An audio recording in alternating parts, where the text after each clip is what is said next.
Τι καταπληκτικούς πίνακες ζωγραφίζει κάθε απόγευμα ο Θεός. Μου θυμίζουν την απέραντη αγάπη Του. Για μένα. Για σένα. Ο Θεός που τα δημιούργησε. Αμφιβάλλω αν ποτέ ρίχνει το βλέμμα Του σε μένα. Και ασφαλώς δεν με γνωρίζει. Ίσως ο Παντοδύναμος να αγαπά έναν Άγιο άντρα. Αλλά σίγουρα όχι εμένα. Ρίβκα, μακάρι να ήσουν μαζί μου τα χρόνια που μας δίδασκε. Ο προφήτης Ιησούς. Σαπφίρα. Θα μας πεις για εκείνον, Μαρία? Ναι, πες μας την ιστορία σου. Θα σας την πω. Ελάτε.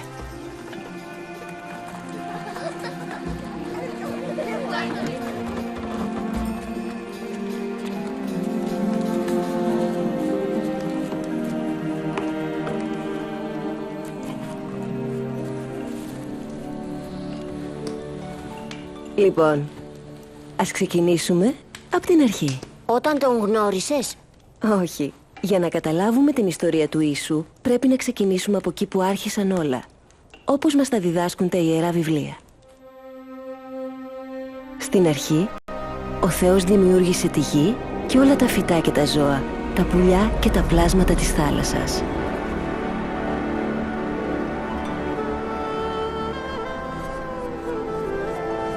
Τον πρώτο άνθρωπο τον έφτιαξε από χώμα και φύσηξε μέσα από τα ρουθούνια του την πνοή της ζωής. Ο πρώτος άντρας ονομάστηκε Αδάμ. Και είπε ο Θεός: «Δεν είναι καλό να ζει μόνος του άντρας, θα φτιάξω μια κατάλληλη σύντροφο για να τον βοηθάει». Έτσι πήρε ο Θεός ένα από τα πλευρά του Αδάμ και έφτιαξε από εκεί μια γυναίκα που ονομάστηκε Εύα. Ο Αδάμ και η Εύα ζούσαν κοντά στο Θεό, μέσα σε έναν όμορφο κήπο που είχε ετοιμάσει ο Θεός για χάρη τους, την Εδέμ. Ο Θεός περπατούσε και μιλούσε μαζί τους μέσα στον κήπο. Εκεί δεν υπήρχε ούτε πόνος, ούτε θλίψη και ούτε θάνατος. Ο Θεός είπε στον Αδάμ: «Μπορείς να τρως από όλα τα δέντρα του κήπου, εκτός από το δέντρο της γνώσης του καλού και του κακού. Αν φας από εκείνο το δέντρο, θα πεθάνεις».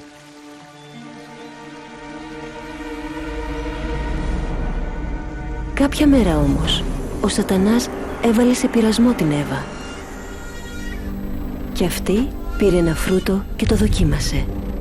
Έδωσε λίγο και στον άντρα της και έφαγε και εκείνος.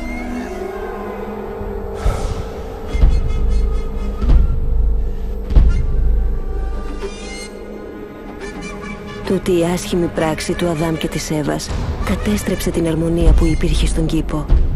Την αρμονία ανάμεσα στον άντρα και τη γυναίκα και την αρμονία ανάμεσα σε αυτούς και το Θεό. Ο άντρας καταδικάστηκε να ζει με κόπο και δυσκολίες και η γυναίκα να γεννά με πόνους και να διαφεντεύεται από τον άντρα της. Την ίδια ώρα όμως ο Θεός τους έδωσε και μία υπόσχεση. Κάποια μέρα το σπέρμα της γυναίκας, ένας γιος της, θα συντρίψει το κεφάλι του φιδιού. Μέσα στις Άγιες Γραφές, ο πολυεύσπλαχνος Θεός μιλάει για ένα σχέδιο με το οποίο θα ξανάδινε αρμονία και δόξα στη δημιουργία του.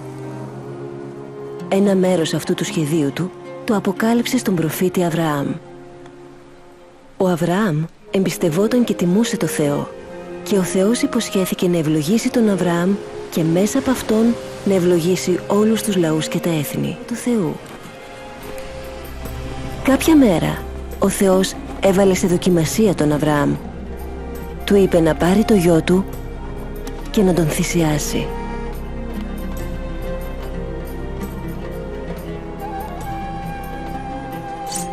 Ο Αβραάμ ήξερε ότι από εκείνον το γιο ο Θεός είχε υποσχεθεί να του δώσει πολλούς απογόνους και να ευλογήσει όλα τα έθνη και παρόλα αυτά εμπιστεύθηκε και υπάκουσε τον Θεό.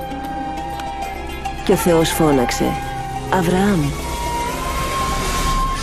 τώρα κατάλαβα ότι με υπακούς, γιατί δεν λυπήθηκες να μου προσφέρεις τον πολύ αγαπημένο γιο σου». Τότε ο Αβραάμ είδε ένα κρυάρι εκεί κοντά και θυσίασε το κρυάρι αντί για το γιο του. Το κρυάρι που έστειλε ο Θεός τον Αβραάμ για να το θυσιάσει αντί για το γιο του ήταν μια εικόνα του θεϊκού σχεδίου. Με αυτό το σχέδιο, ο Θεός θα αναιρούσε την κατάρα της αμαρτίας και θα έφερνε και πάλι τους άντρες και τις γυναίκες κοντά του.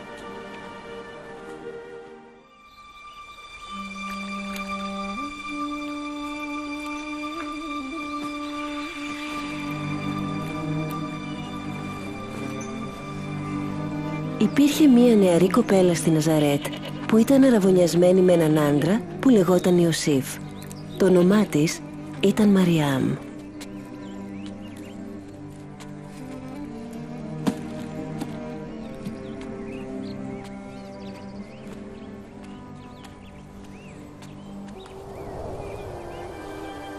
Ο Κύριος είναι μαζί σου και σε έχει ευλογήσει πολύ.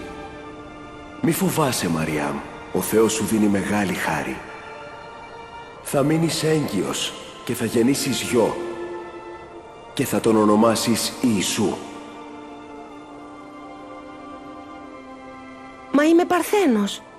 Πώς θα γίνει αυτό? Θα έρθει το Άγιο Πνεύμα και η δύναμη του Θεού θα σε σκεπάσει. Το παιδί που θα γεννήσεις θα ονομαστεί Γιος του Ύψιστου Θεού. Ακόμη και η Ελισάβετ, η εξαδέλφη σου, θα κάνει παιδί στα γεραματά της. Και είναι τώρα στον 6ο μήνα και ας την έλεγαν στήρα. Επειδή τίποτε δεν είναι αδύνατο για το Θεό. Εγώ είμαι δούλη του Κυρίου. Ας εκπληρωθεί το θέλημά του.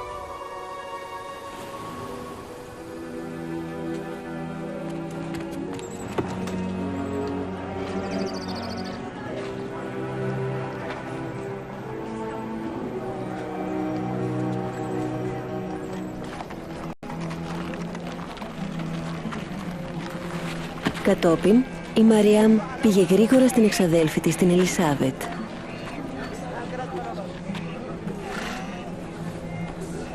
Ελισάβετ! Μαριάμ! Ξαδέρφη μου Μαριάμ!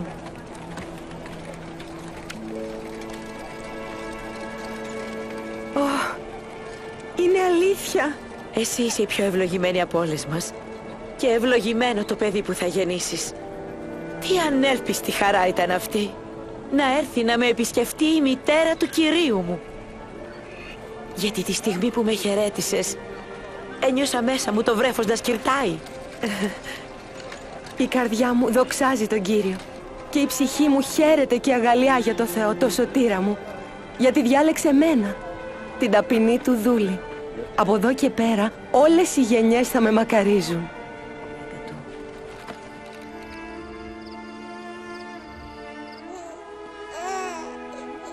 Ο Ιησούς γεννήθηκε στη Βιθλεέμ, μέσα σε ένα στάβλο με ζώα, γιατί δεν υπήρχε χώρος στα σπίτια των συγγενών. Ένα πλήθος αγγέλων ανήγγειλε τη γέννησή του. Και όταν έφτασε η ώρα της περιτομής, του έδωσαν το όνομα Ιησούς, που σημαίνει «Ο Θεός σώζει». Κατόπιν η Μαριάμ και ο Ιωσήφ πήγαν το παιδί στο ναό για να το παρουσιάσουν στον Κύριο.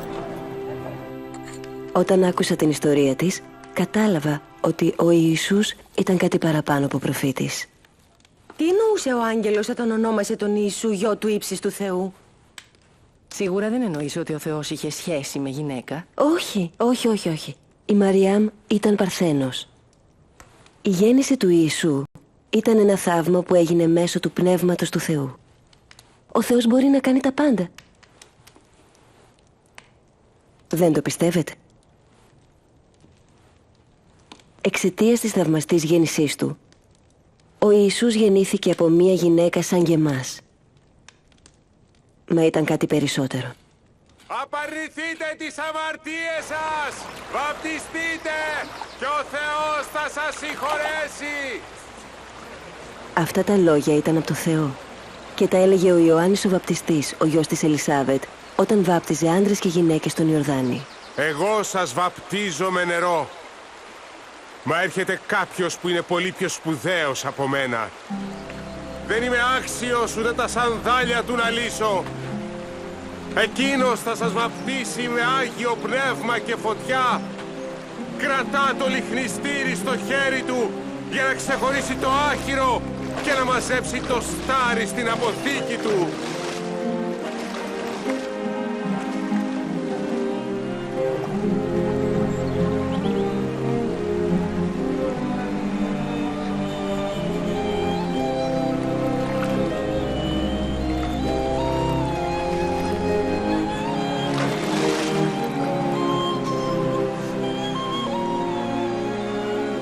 Και το Άγιο Πνεύμα με τη μορφή περιστεριού κάθισε πάνω στον ώμο του Ιησού.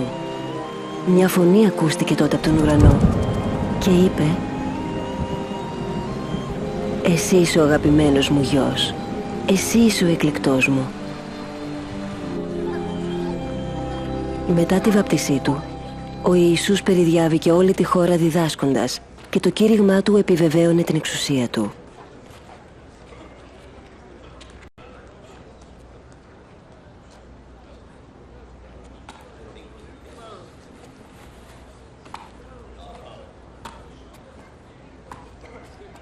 Δεν είναι ο γιος της Μαριάμ? Αυτός είναι. Σοπάστε.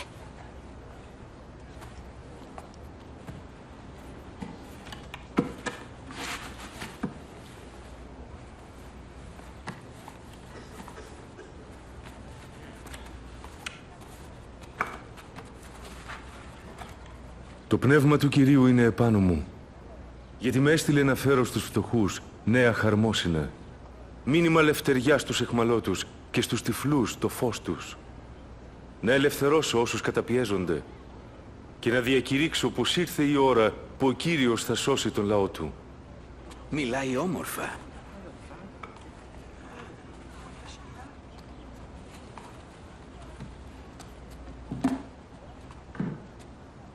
Η προφητεία αυτή που μόλις ακούσατε εκπληρώθηκε σήμερα. Εκπληρώθηκε σήμερα.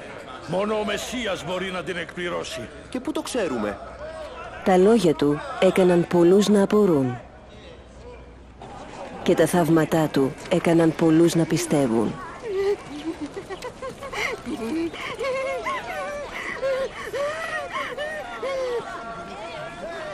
Αυτή είναι. Πάλι έτσι είναι.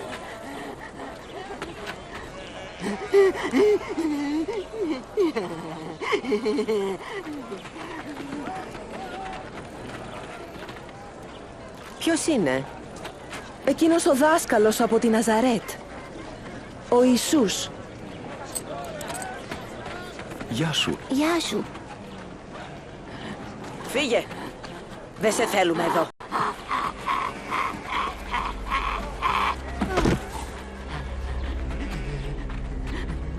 Δάσκαλε, άστην.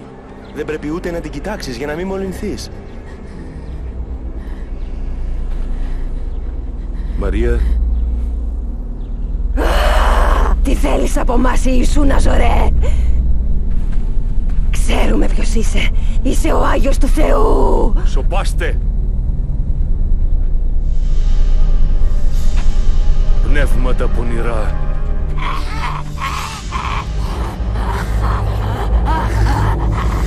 Βγείτε από τούτη τη γυναίκα. Πέθανε. Τη θανάτωσε. Πάει να την αγγίξει. Όχι, ένας Άγιος άνθρωπος δεν θα έκανε κάτι τέτοιο. Μαρία, κόρη του Αβραάμ.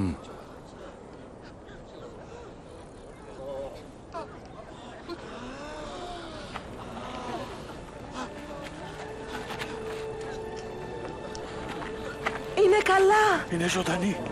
Έγινε θαύμα. Ποιος είναι αυτός ο άντρας? Ακόμη και τα πνεύματα τον υπακούνε. Έγινε θαύμα. Θαύμα! Πώς είναι δυνατόν?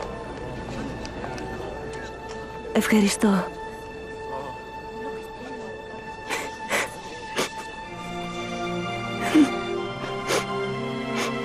Ευχαριστώ.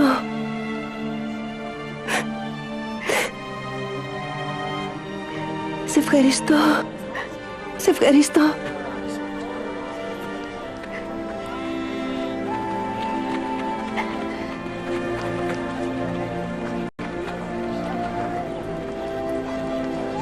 Από εκείνη τη μέρα άρχισα να τον ακολουθώ. Ήθελα να κάνω ό,τι ευχαριστούσε το Θεό.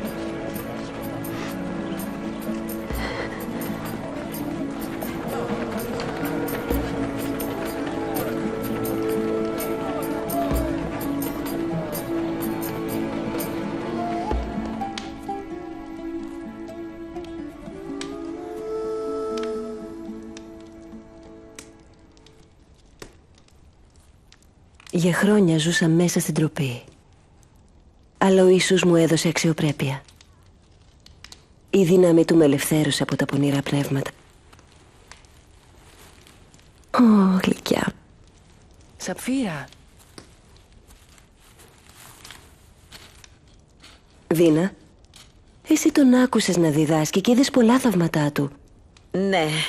Τότε καταλαβαίνεις γιατί άφησα τα πάντα και τον ακολούθησα. Και όχι μόνο εγώ. Πεινούσαμε, σωματικά και ψυχικά. Είχαμε ανάγκη να μας δείξει κάποιος το δρόμο του Θεού. Μετά από πολλά χρόνια απογοήτευσης και δυσκολιών, οι περισσότεροι είχαμε σταματήσει και να ελπίζουμε. Και ο Ιησούς έμοιαζε να φέρνει την ελπίδα όπου πήγαινε.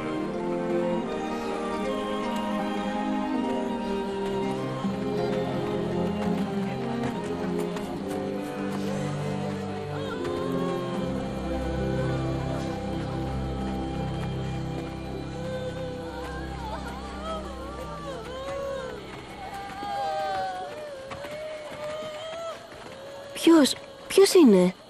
Ένας νεαρός. Ο μοναχογιός μιας χήρας.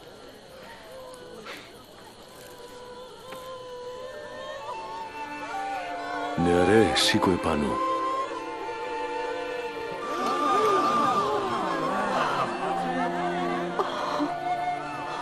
Ένας μεγάλος προφήτης εμφανίστηκε ανάμεσά μας. Ήρθε ο Θεός για να σώσει το λαό του.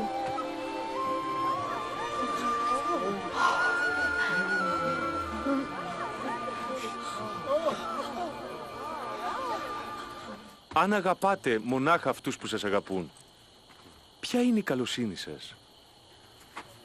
Και οι αμαρτωλοί το ίδιο κάνουν. Και αν ευεργετείτε αυτούς που σας ευεργετούν, για ποιο λόγο να ευλογηθείτε? Και οι αμαρτωλοί το ίδιο κάνουν. Πώς την αγγίζει? Πώς μπορεί και της μιλάει? Τι ντροπή. Όχι. Να αγαπάτε τους εχθρούς σας. Να κάνετε το καλό, χωρίς να περιμένετε ανταπόδοση. Και θα έχετε μεγάλη ανταμοιβή. Και θα ονομαστείτε παιδιά του Θεού.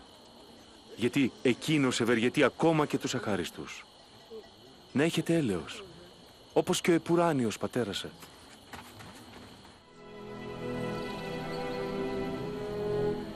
Ο Ιησούς δίδαξε ότι ο Θεός ακόμα και τους χειρότερους αμαρτωλούς δεν τους βλέπει σαν εχθρούς που πρέπει να εξολοθρευτούν, αλλά σαν πρόβατα που έχουν χαθεί και θέλει να τα σώσει και να τα ξαναφέρει στο κοπάδι του. Δεν είχαμε καταλάβει ότι έτσι έπρεπε να αγαπάμε και να σεβόμαστε ακόμα και εκείνους που είχαμε μάθει να περιφρονούμε, τους ξένους που απεχθανόμασταν τις παραδόσεις τους, μέχρι ότου ο Ιησούς θέλησε να περάσει από τη Σαμάρια. Ποια είναι αυτοί που την περιφρονούν? Είναι Σαμαρίτισσα. Δεν φτάνει αυτό? Ελάτε, πάμε, πρέπει να αγοράσουμε φαγητό. Ας μην αφήσουμε το δάσκαλο να περιμένει.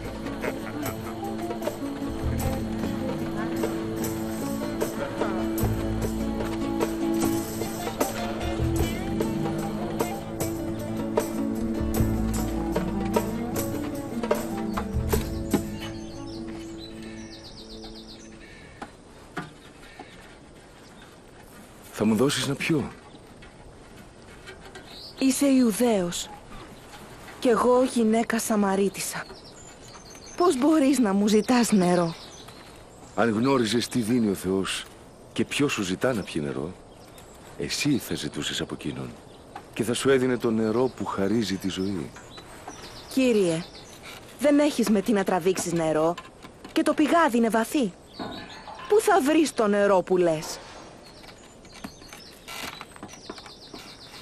Ο πατέρας μας ο Ιακώβ μας έδωσε αυτό το πηγάδι Εκείνος, η οικογένεια και τα κοπάδια του έπιναν από αυτό.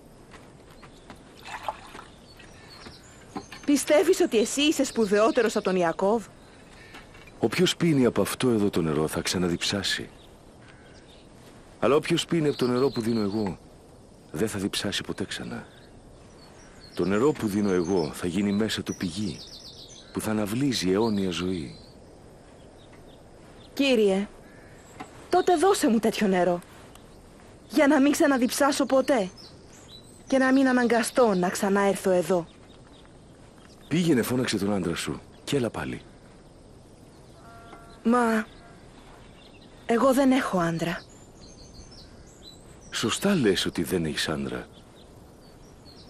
Έχεις παντρευτεί 5 φορές. Και αυτός με τον οποίον ζεις τώρα δεν είναι ο άντρας σου. Μου είπες την αλήθεια. Βλέπω ότι είσαι προφήτης, κύριε. Οι προγονείς μου οι Σαμαρίτες λάτρευαν το Θεό σε αυτό το βουνό. Αλλά εσείς οι Ιουδαίοι λέτε ότι πρέπει να λατρεύουμε το Θεό στην Ιερουσαλήμ. Γυναίκα, πίστεψέ με.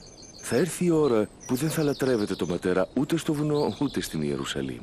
Εσείς οι Σαμαρίτες δεν γνωρίζετε ποιον λατρεύετε. Αλλά έρχεται η ώρα.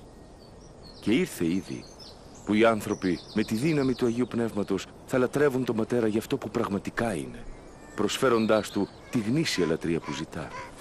Ο Θεός είναι πνεύμα και μόνο με τη δύναμη του πνεύματός του μπορούν να τον λατρεύουν οι άνθρωποι. Είναι εκείνη η γυναίκα. Γιατί μιλάει μαζί της? Δεν ξέρει ποια είναι. Γνωρίζω ότι θα έρθει ο Μεσσίας. Και όταν έρθει, θα μας τα φανερώσει όλα. Εγώ είμαι αυτός.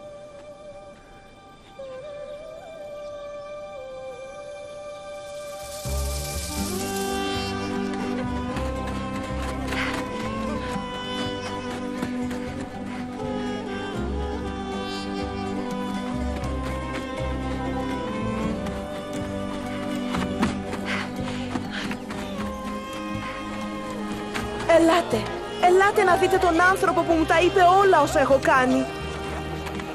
Ελάτε. Μήπως είναι αυτός ο Μεσσίας? Ο Μεσσίας! Ο εκλεκτός του Θεού, αδύνατον. Ελάτε, ελάτε να δείτε. Ελάτε.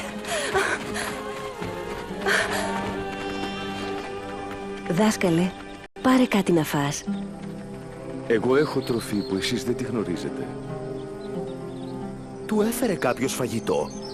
Η τροφή μου είναι να υπακούω σε εκείνον που με έστειλε και να τελειώσω το έργο που μου ανέθεσε. Τα Σπαρτά είναι τώρα όρημα και έτοιμα για θερισμό.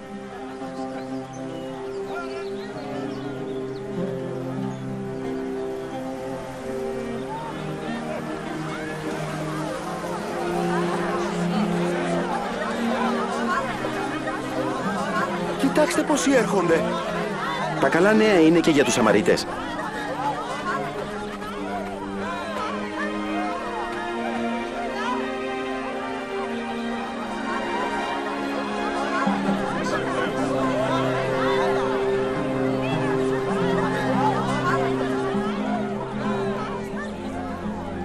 Οι άνθρωποι της πόλης ήρθαν στον Ιησού και τον παρακαλούσαν να μείνει και να τους διδάξει το Λόγο του Θεού. Μείναμε εκεί 2 μέρες και πολλοί Σαμαρίτες πίστεψαν σε Αυτόν. Ποιος από εσάς, μοχθώντας, προσθέτει λίγο χρόνο στη ζωή του? Αν κάτι τόσο μικρό δεν το μπορείτε, γιατί μεριμνάτε για τα άλλα? Δείτε τα κρίνα, πώς αυξάνονται. Ούτε κοπιάζουν, ούτε γνέθουν. Κι όμως ούτε ο Σολομών σ' όλη του τη δόξα δεν ήταν ντυμένος σαν αυτά. Αν ο Θεός δίνει το χορτάρι που σήμερα υπάρχει και αύριο το καίνε στη φωτιά, τότε πώς είναι δυνατόν να μην ντύσει εσάς? Άνθρωποι ολιγόπιστοι. Την πίστη μας δυνάμωσέ την. Αν είχατε πίστη τόση δά, σαν ένα γκόκο συναπιού, θα λέγατε σε αυτή τη σικιά, φύγε από εκεί και ρίζωσε στη θάλασσα και εκείνη θα υπάκουε.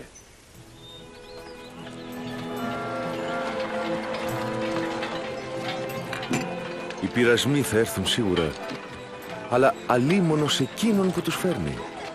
Θα ήταν καλύτερα να δέσει μια πέτρα στο λαιμό και να πέσει στη θάλασσα, παρά να κλονίσει την πίστη έστω και ενός μικρού παιδιού. Και με τι μοιάζει η βασιλεία του Θεού? Μοιάζει με ένα μικρό σπόρο συναπιού που φύτεψε κάποιος στο περιβόλι του. Το φυτό μεγαλώνει και γίνεται δέντρο και τα πουλιά φτιάχνουν φωλιές στα κλαδιά του. Τα λόγια του έχουν νόημα δύσκολο. Γιατί κάθεσαι και τρως και πίνεις με φοροεισπράκτορες και με αμαρτωλούς? Αμαρτωλούς! Δεν χρειάζονται γιατρό υγιείς, αλλά όσοι είναι άρρωστοι. Δεν ήρθα να καλέσω σε μετάνοια τους δίκαιους, αλλά τους αμαρτωλούς.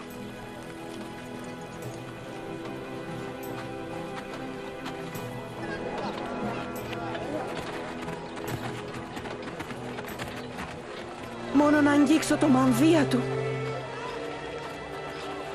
Θα γίνω καλά.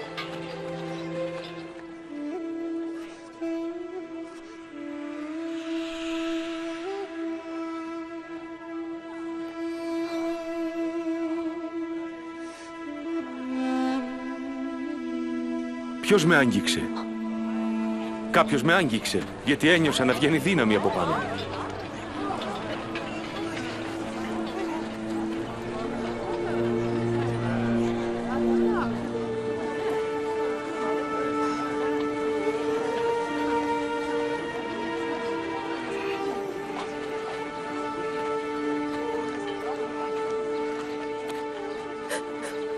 Εγώ ήμουνα που σ' άγγιξα.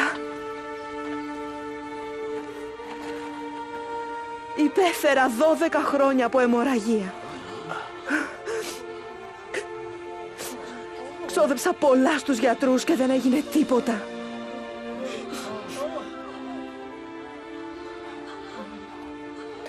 Μα μόλις άγγιξα το μανδύα σου, έγινα καλά.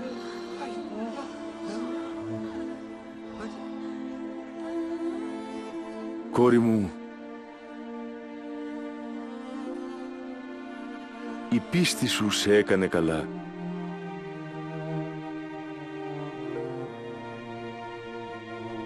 Πήγαινε με ειρήνη.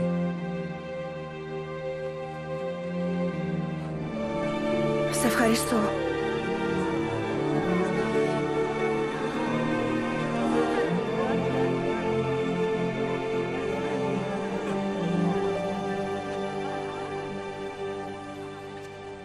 Είπε κόρη μου. Ναι, αυτή που σύμφωνα με τους νόμους μας ήταν ακάθαρτη για 12 χρόνια. Εκείνος τη λυπήθηκε και τη γιάτρεψε. Δεν ξέρω τι είναι αυτό που γιατρεύει καλύτερα. Η δύναμη του Ιησού ή η ευσπλαχνία του. Μη φοβάστε, εσείς μικρό πίμνιο, διότι ο πατέρας σας με ευχαρίστηση σας δίνει τη βασιλεία του. Πουλήστε τα αγαθά σας και δώστε τα χρήματά σας στους φτωχούς. Αποκτήστε έτσι πουγκιά που δεν παλιώνουν και θησαυρούς ανεξάντλητους στους ουρανούς. Εκεί κλέπτης δεν τα πλησιάζει, ούτε σκόρος τα καταστρέφει. Όπου είναι ο θησαυρός σας, είναι και η καρδιά σας.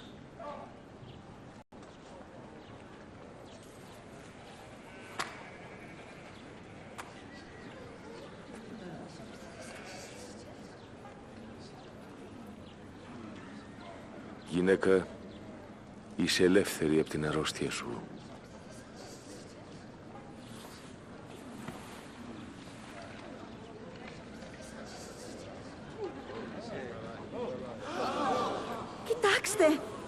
Κοιτάξτε, έγινε καλά. Είναι θαύμα, γιατρεύτηκε. Ελάτε να δείτε. Κι άλλο θαύμα! Δόξα στο Θεό. 18 χρόνια να είσαι ευλογημένος, δάσκαλε. 6 μέρες πρέπει να εργαζόμαστε. Να έρχεστε μία από αυτές για να θεραπεύεστε. Αλλά όχι το Σάββατο. Άνθρωποι υποκριτές. Ο καθένας από εσάς θα βγάζε το βόδι, το γαϊδούρι του από το στάβλο το Σάββατο και θα το πότιζε. Και αυτή εδώ, κόρη του Αβραάμ, πως Σατανάς την έδεσε για 18 χρόνια. Δεν θα έπρεπε να ελευθερωθεί το Σάββατο?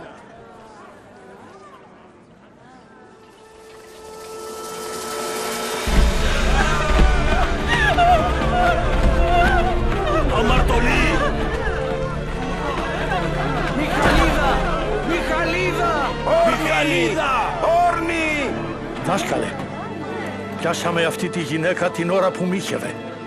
Το νόμο μας ο Μωυσής προστάζει να λιθοβολούνται τέτοιες γυναίκες. Λιθοβολήστε την! Λιθοβολήστε την! Λιθοβολήστε την! Λιθοβολήστε την! Εσύ τι λες?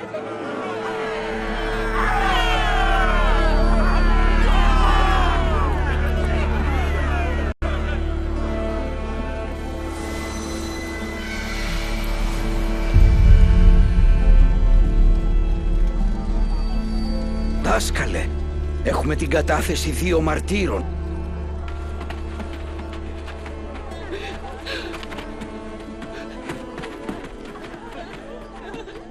Τι να την κάνουμε αυτήν?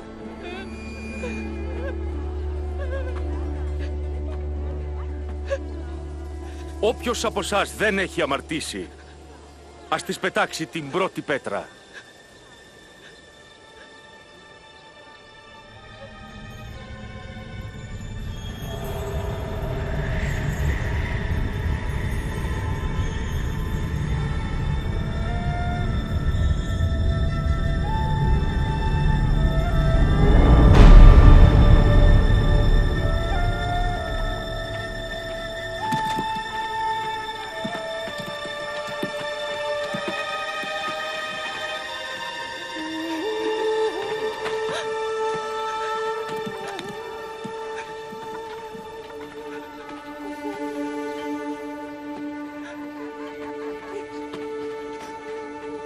Γυναίκα,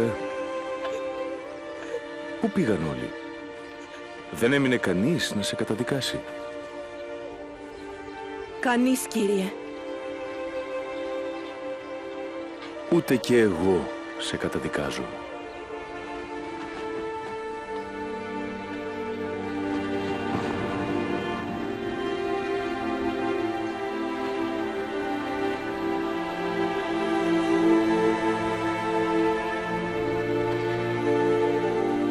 Πήγαινε τώρα και μην αμαρτάνεις άλλο.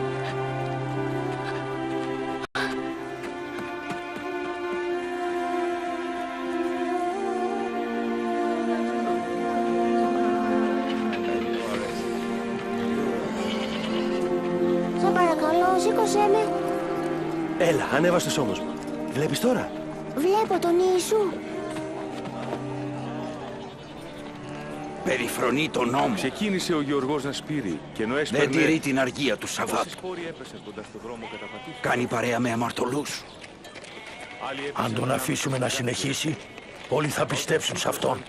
Και οι Ρωμαίοι θα επέμβουν και θα καταστρέψουν τον ναό. Όσοι όμως έπεσαν στην εφορική, αυτοί φύτρωσαν και έδωσαν... Δεν κατάφεραν να παγιδέψουν τον Ιησού, ούτε να εμποδίσουν τους οπαδούς του, αλλά αποφάσισαν να σταματήσουν τους ισχυρισμούς του ότι είναι ο Μεσσίας. Και βρήκαν κάποιον πρόθυμο να τον προδώσει.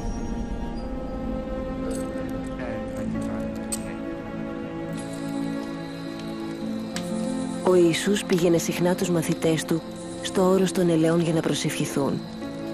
Εκείνη τη νύχτα ήταν πολύ ταραγμένος.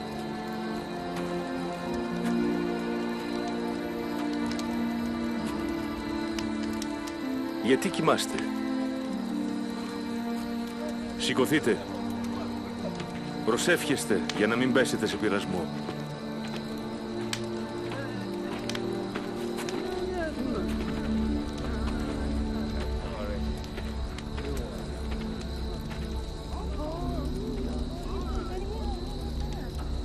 Ιούδα,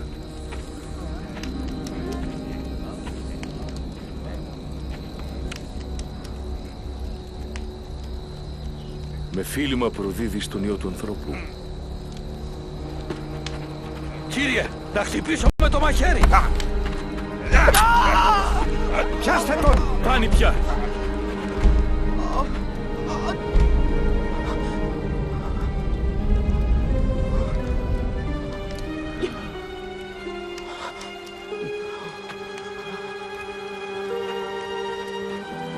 Ληστής είμαι και ήρθατε έτσι να με βρείτε με ξύλα και μαχαίρια. Ήμουν κάθε μέρα στο ναό. Γιατί δεν με συλλάβατε τότε? Αλλά αυτή είναι η ώρα σας. Η ώρα που κυβερνάει το σκότος. Συλλάβετε τον! Τον πρόδωσε ο φίλος του. Ένας από τους μαθητές του.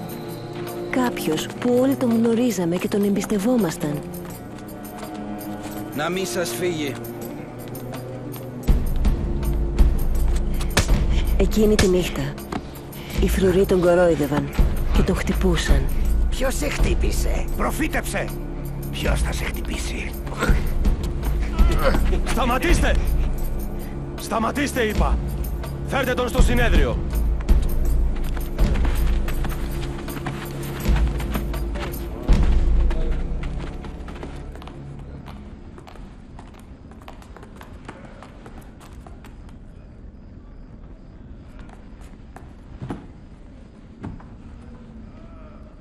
Πες μας, ώστε εσύ είσαι ο Μεσσίας. Και να σας πω, δεν θα με πιστέψετε. Κι αν σας ρωτήσω, δεν θα μπορέσετε να μου απαντήσετε. Αλλά από τώρα ο Υιός του ανθρώπου θα κάθεται στα δεξιά του παντοδύναμου Θεού. Εσύ είσαι λοιπόν ο Υιός του Θεού? Εσείς λέτε ότι είμαι. Αυτό που είπε, μα τον ακούσατε, τι λέει, λάσφινος είναι αυτό.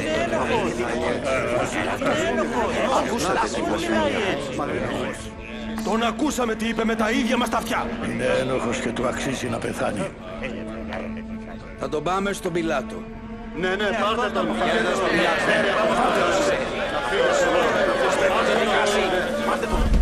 Έτσι τον έφεραν μπροστά στο Ρωμαίο διοικητή, τον Πόντιο Πιλάτο. Ο Πιλάτος, ένας σκληρόκαρδος κυβερνήτης, είχε σταυρώσει χιλιάδες ανθρώπους.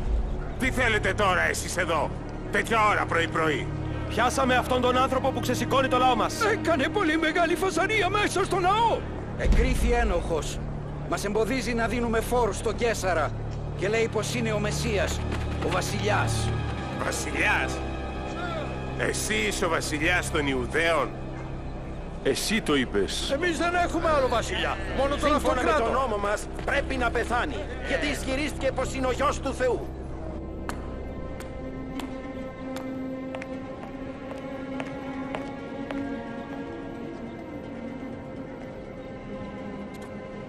Αυτός ο άνθρωπος δεν έκανε τίποτε άξιο θανάτου.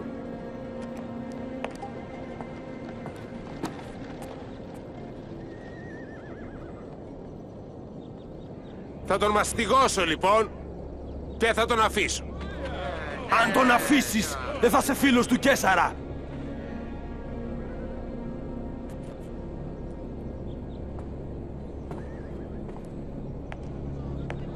Σταύρωσέ τον!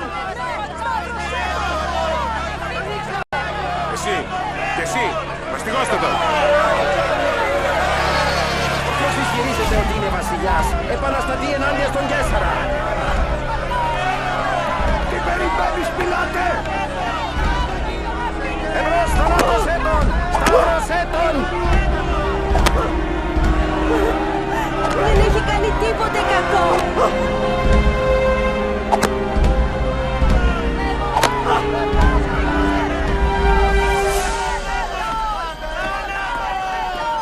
Σταυρώστε τον!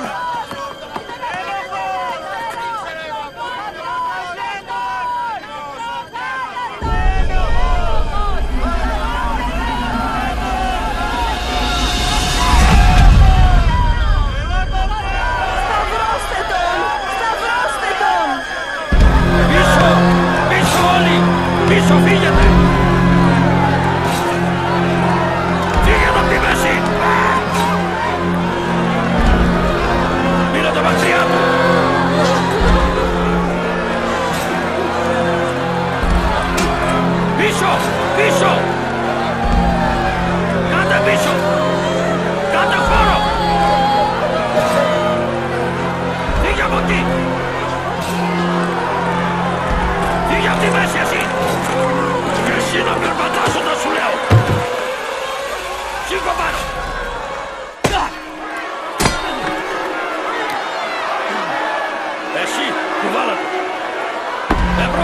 πίσω!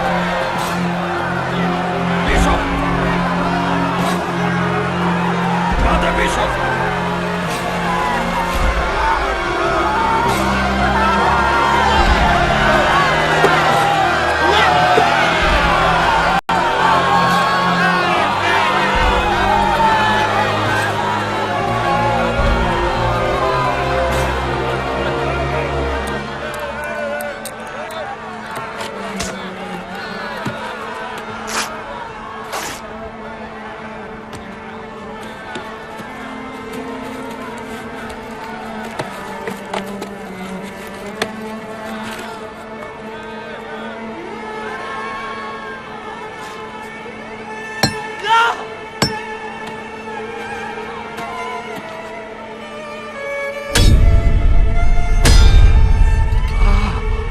Σηκώστε το σταυρό!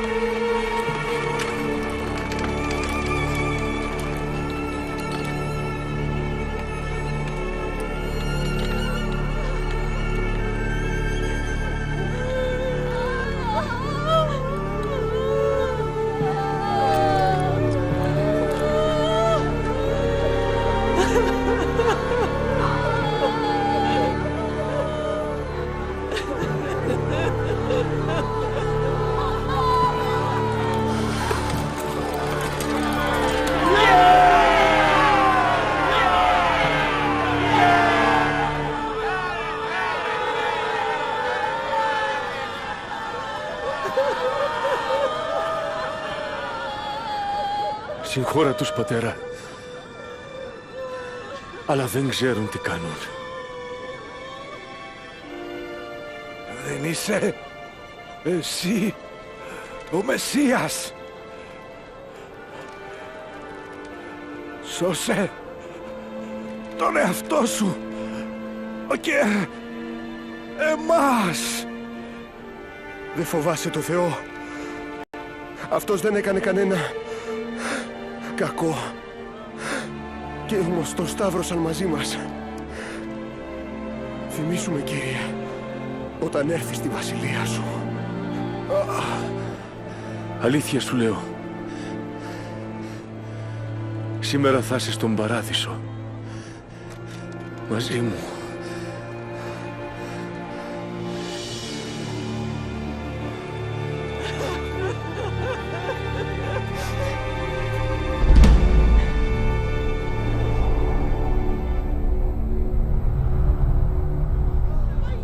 Και ενώ ήταν κατά μεσήμερο, έπεσε σκοτάδι σε όλη τη γη για 3 ώρες.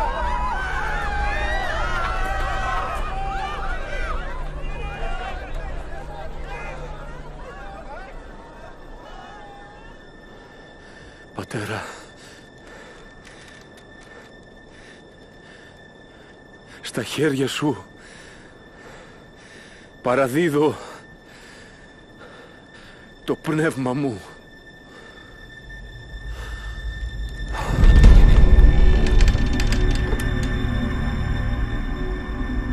Ύψιστε Θεέ, αυτός ήταν δίκαιος.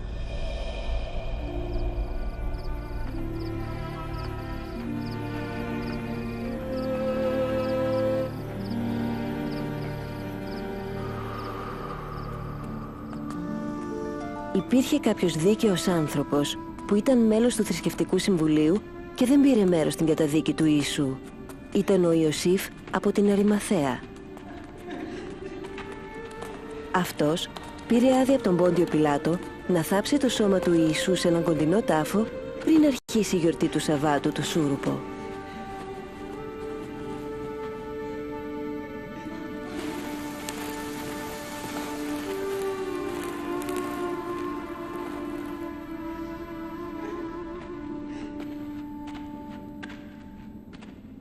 Συγχώρεσέ μας.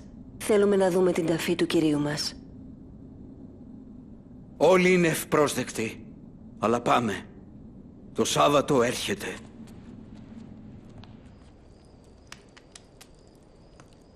Γιατί τον θανάτωσαν? Αν ήταν από το Θεό, γιατί άφησε να τον θανατώσουν? Είχα κι εγώ αυτές τις απορίες. Ο Ιησούς είχε εξουσία πάνω στα πονηρά πνεύματα Ακόμα και οι νεκροί τον υπάκουγαν. Δεν μπορούσε να το σταματήσει. Τον ακολουθούσα 3 χρόνια, ελπίζοντας ότι ήταν ο Μεσσίας. Αλλά είχε φύγει. Κι εγώ τι θα έκανα? Λυπητερή ιστορία. Το τέλος της όμως είναι θαυμάσιο.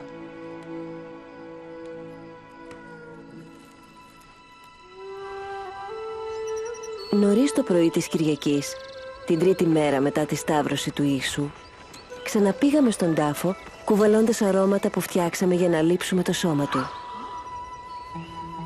Η πέτρα έχει κυλήσει.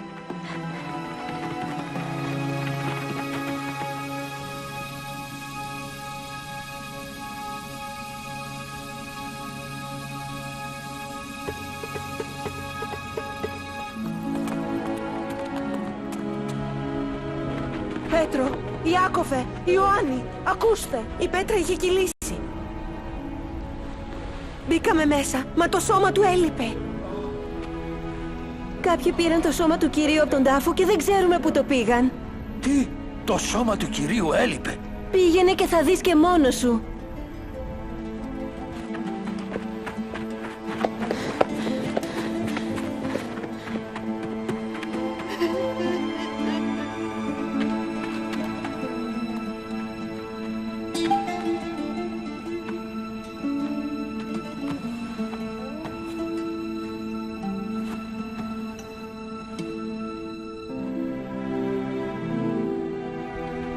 Αφού έψαξε τον τάφο, ο Πέτρος γύρισε στους υπόλοιπους μαθητές.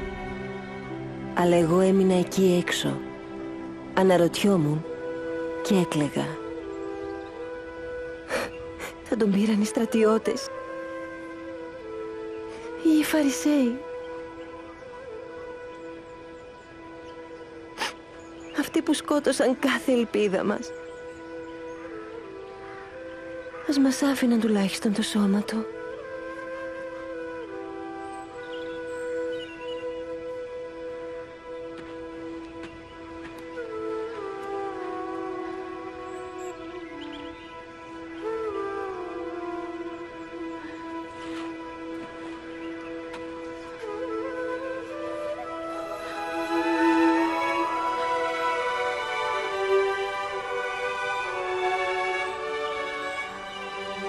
Γυναίκα, γιατί κλαις?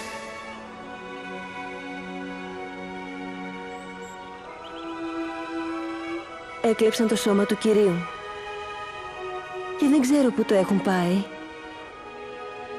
Γυναίκα, γιατί κλαις? Ποιον ψάχνεις? Συγγνώμη, αν τον πήρες εσύ, πες μου που τον έβαλες και εγώ θα πάω να τον πάρω. Μαρία...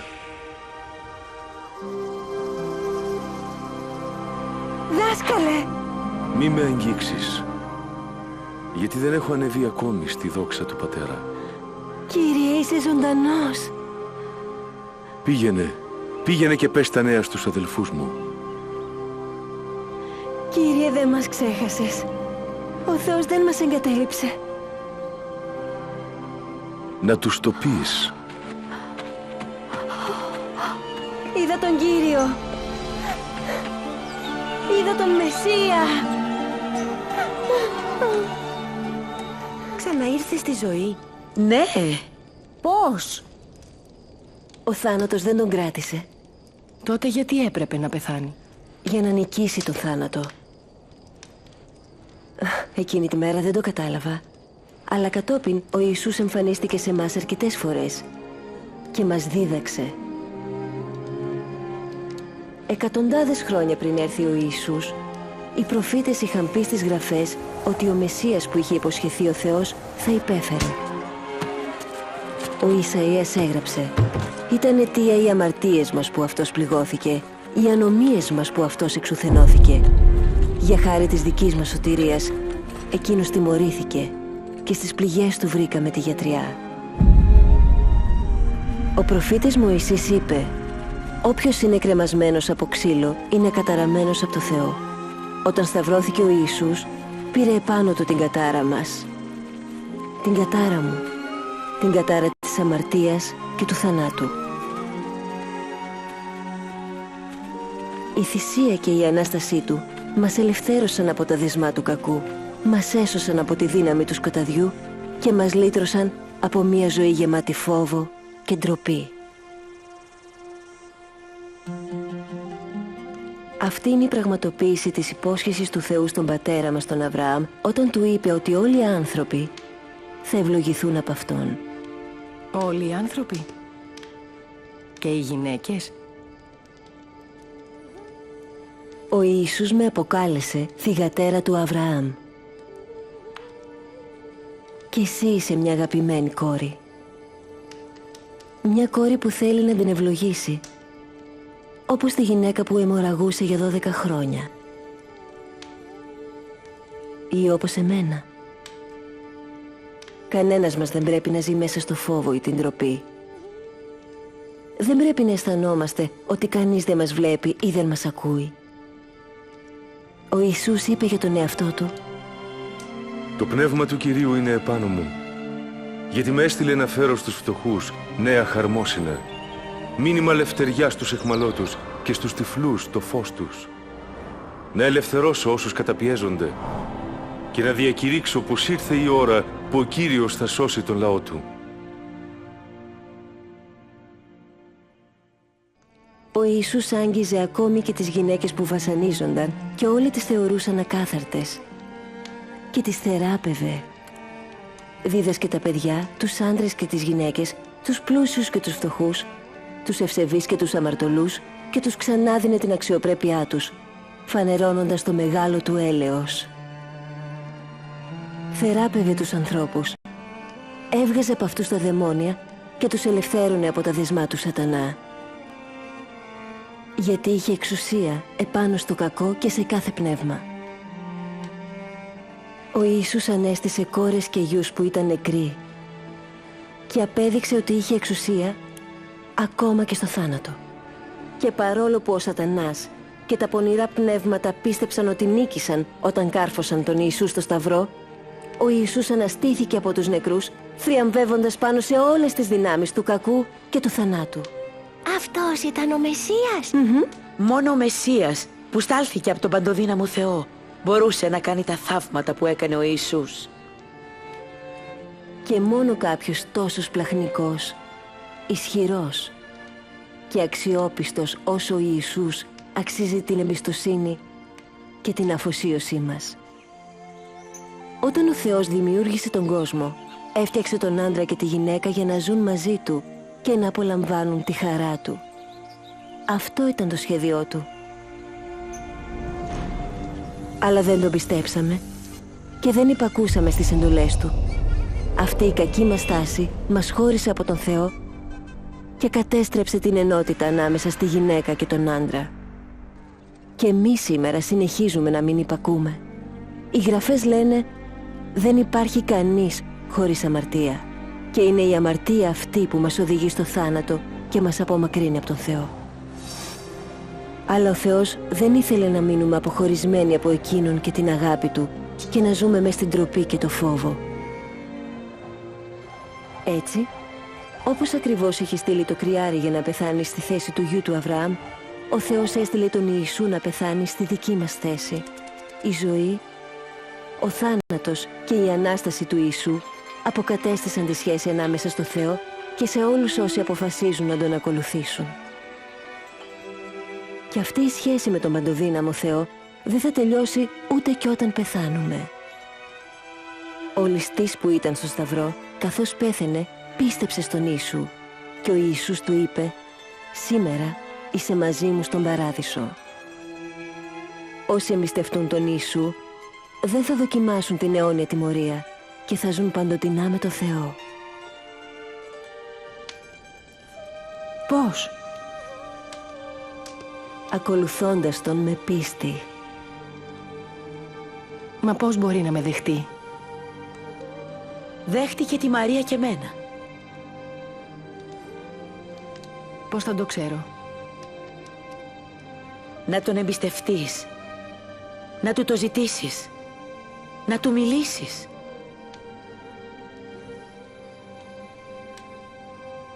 Θεέ, Πατέρα μου που είσαι στον ουρανό, είσαι Άγιος και δίκαιος. Σε ευχαριστώ που μ' αγαπάς. Έχω αμαρτήσει μπροστά σου.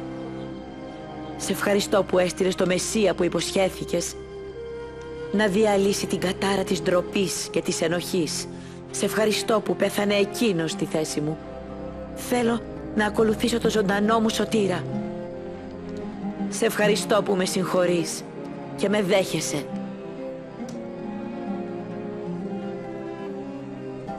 Αμήν. Αμήν. Αμήν. Σε ευχαριστώ. Σε ευχαριστώ.